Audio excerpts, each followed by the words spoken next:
In the last video with Travis Jonker of 100 Scope Notes, he had asked me about my work with various audiences receiving feedback that would help me with my Caldecott presentations.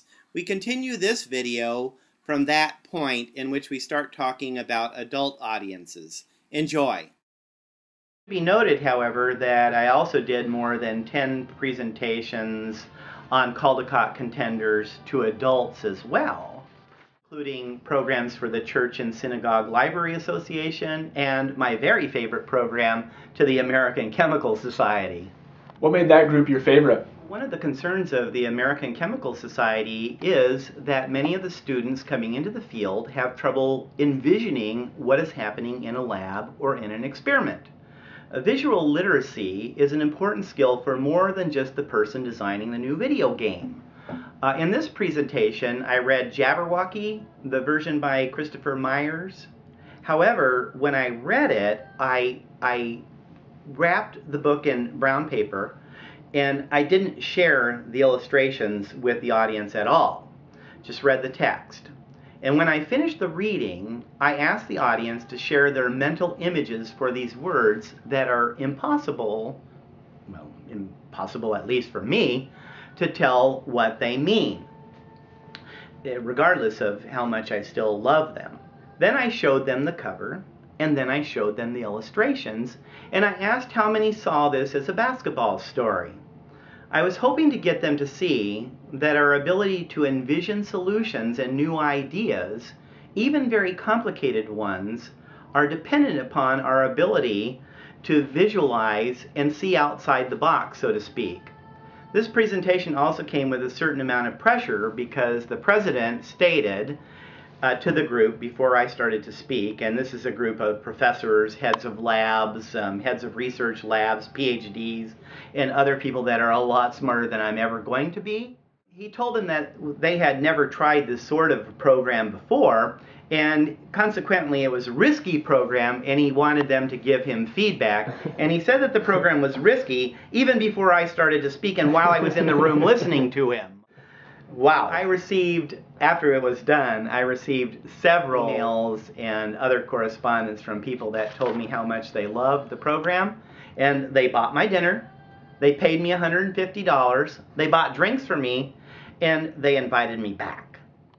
So do you feel the Caldecott committee process eliminates personal bias, or is that sort of thing inescapable? Well, with 15 very independent and intelligent committee members, personal bias is mitigated, but I don't think it's ever really eliminated.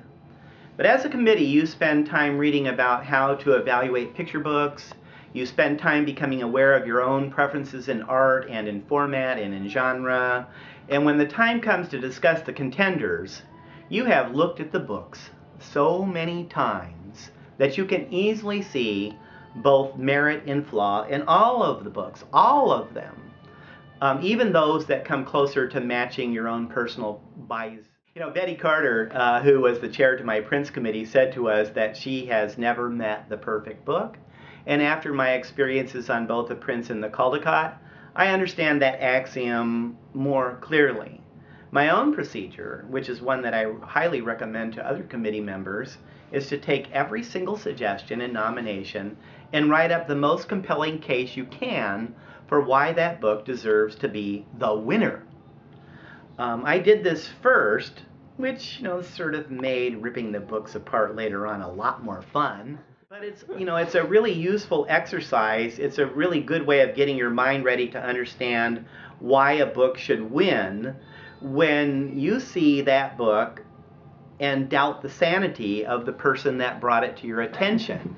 But then you discover that you're like the only person who doesn't see it as a potential winner.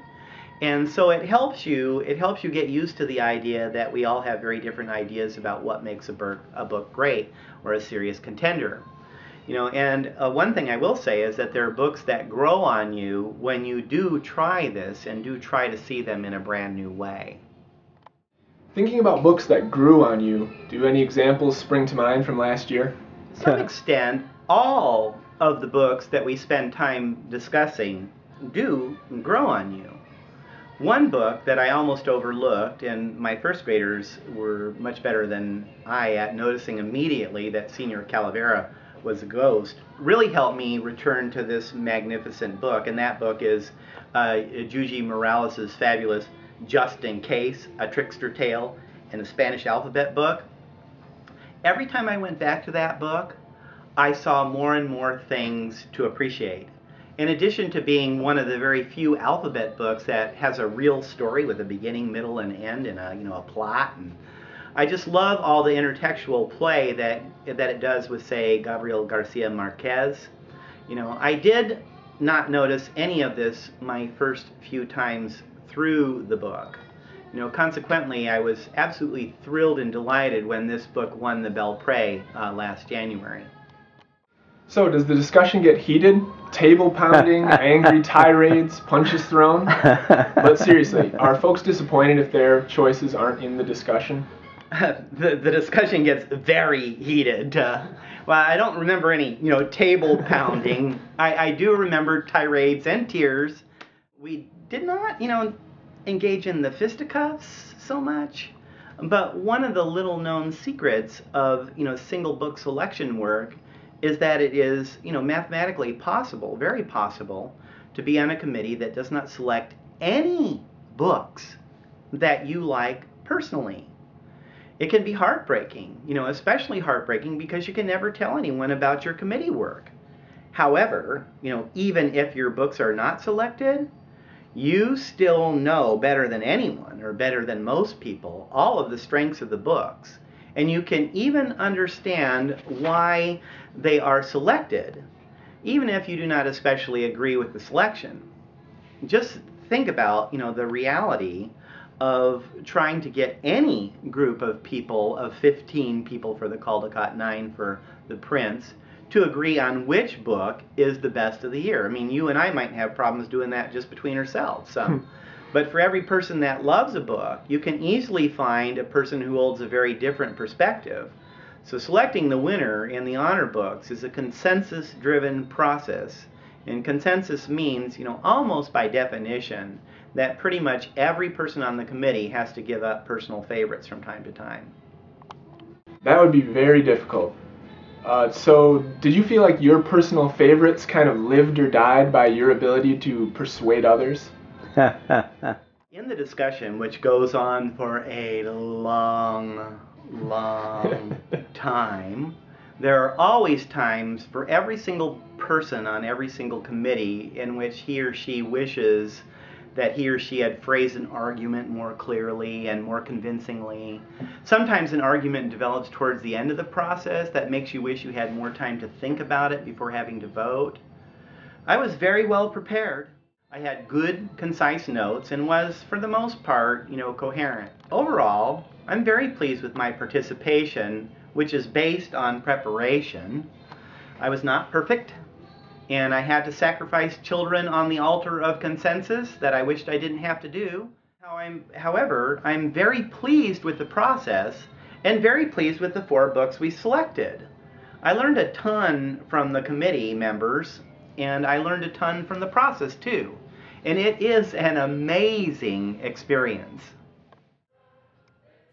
In our third interview, coming shortly, Travis and I will take a look at some of the picture book contenders for this year's Caldecott. We will also look at some of the Prince books, so stay tuned. Thanks for listening to this interview. I hope you've enjoyed it as much as I did. Bye.